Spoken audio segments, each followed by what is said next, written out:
But how do you develop a story? You know, okay, and that's, you're going to have to do this. We're going to help you in the first assignment or two, but you have to develop the ability to write, source a news story.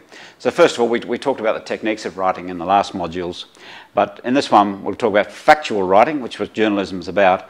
Is based on several factors, and these are, I guess, the basis of journalistic writing, not in the style, but in the content. So everything that you say in your story has to be attributed, or attribution, assumed knowledge of the audience, broadly accepted facts, such as the world is round, we all know that, so we don't have to say that, and researched and quoted facts. So these are the bits and pieces you build a story up out of. Attribution, someone said it to you. So-and-so, Mr. So-and-so said. Attribution, probably one of the really important things in journalistic writing. Assumed knowledge of the audience. It would be quite different if you're writing for an international journal, or say a regional, say you're working for the Queensland Country Life. You can assume that there's a considerable knowledge about primary industries in your audience, so you don't have to explain everything quite as fully. So, and they will accept a lot of stuff where a broader audience you might have to either attribute or in other ways support by research those facts. Broadly accepted facts, yeah, the world is round and the sky is blue and all these sorts of things. We all know this, so we don't have to in any way support it by research.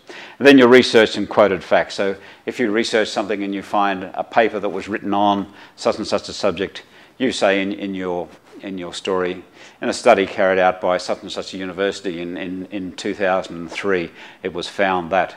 That's also a form of attribution, but not to a person that you've interviewed, but to a researched thing.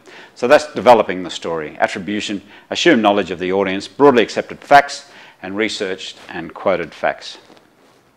So your writing in this course from now onwards should express these elements without any personal opinions and the story components that we've just talked about. And writing in journalistic style, and we talked about this in the last modules, but a simple, clean, crisp writing style, writing in the active voice, not the passive, minimal use of adjectives. An adjective has to really work. To put an adjective into a news story, it's got to fire it up, it's got to add something to it. And a total banning of adverbs. Watch any word ending in ly. We see it all the time. We use it all the time, but we shouldn't. Its adverbs are really out. So when you read through your copy, look for any word ending in ly and question its existence. So we'll move now to the idea of a news story. How does that come about? The idea for a story often begins as an idea that churns around inside the journo's head along with a million others until it's triggered by some event or happening. So we'll have something, layers upon layers upon layers. I think a journalist's head is probably one of the most confusing places on earth.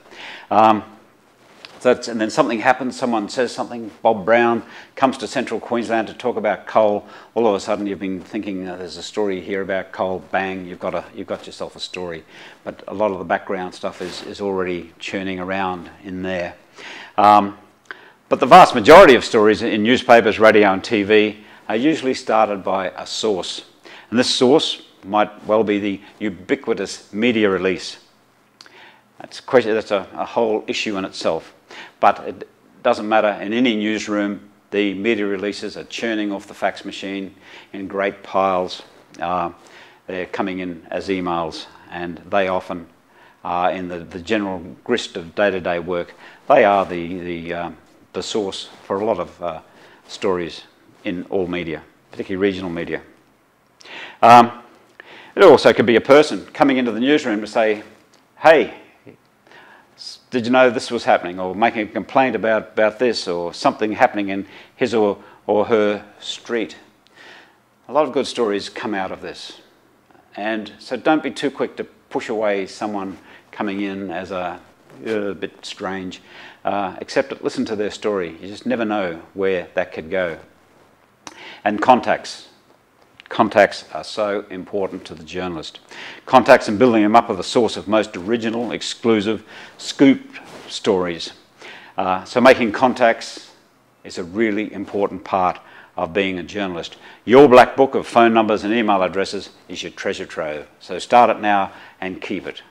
Even during this course, you'll be interviewing people. Keep those contacts. They'll remember you. And you say, hey, what about this when something comes up? That is really important, your contact book.